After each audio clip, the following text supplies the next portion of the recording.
observasi yang saya lakukan, hal yang cukup menarik bagi saya yaitu ketika belajar mengenai bahasa isyarat agar saya dapat memperagakan si tunarungu. Awalnya saya merasa itu cukup sulit gitu, namun ketika saya mencoba belajar melalui aplikasi Hirmi, dengan dibantu aplikasi Hirmi, saya dapat memperagakan bagaimana bahasa tubuh dan gerakan setiap huruf saat memesan makanan. Saat itu saya sangat senang karena saya dapat sedikit memahami apa yang menjadi pemahaman dari teman-teman tuli. Dalam proses pembuatan video, saya mengambil 2 tempat, yaitu yang pertama kedai minuman dan yang kedua toko buku. Saat pengambilan tag video itu sedang momen berpuasa, dan mungkin saja orang-orang di sekitar kedai itu menyangka bahwa saya tidak berpuasa karena membeli minuman itu.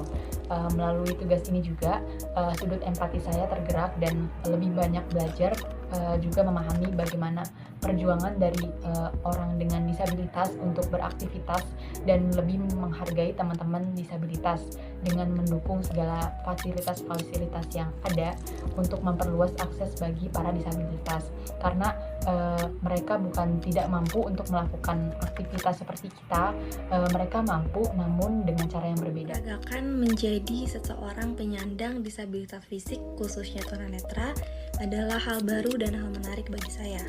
Biasanya saya melakukan aktivitas tanpa mengalami kesulitan.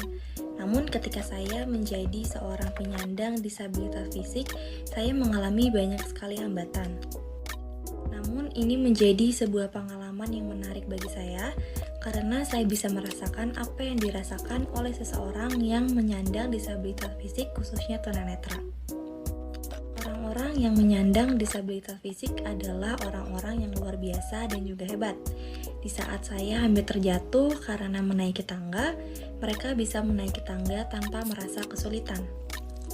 Dan hal terakhir yang ingin saya sampaikan adalah hal yang menghambat saya untuk mengambil video, yaitu keadaan sedang sangat ramai dan padat. Jadi sulit bagi saya untuk mendapatkan seluruh video dari aktivitas sehari-hari yang saya lakukan. Menurut saya, hal yang menarik dan sekaligus menjadi tantangan selama proses pembuatan tugas adalah bagaimana kita harus bisa berperan menjadi penyandang disabilitas fisik sehingga dapat merasakan apa yang mereka rasakan. Untuk hambatan dan kesulitan lainnya yang saya rasakan adalah mencari waktu yang tepat untuk mempraktikkan peran tunanetra tersebut di fasilitas yang ada, karena tentu ramai orang yang menggunakan fasilitas tersebut. Jika banyak orang, saya akan menjadi kesulitan untuk mengeksplorasi fasilitas yang ada, terutama saat berada di dalam lift JPO. Saya juga tidak memiliki tongkat yang biasanya digunakan teman-teman tunanetra, sehingga membuat saya harus lebih hati-hati. Meskipun demikian, tugas ini membuka mata saya bahwa sebenarnya masih banyak fasilitas umum yang belum ramah disabilitas.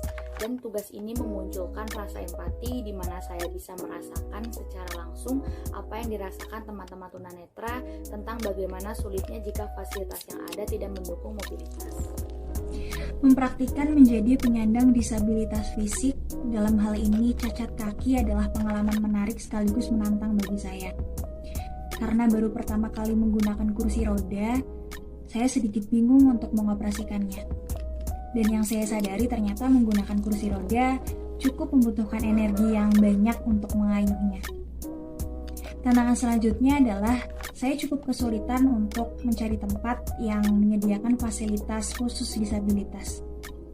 Jarak tempuh yang tidak dekat menjadikan saya agak kesulitan membawa kursi roda tersebut pada motor saya.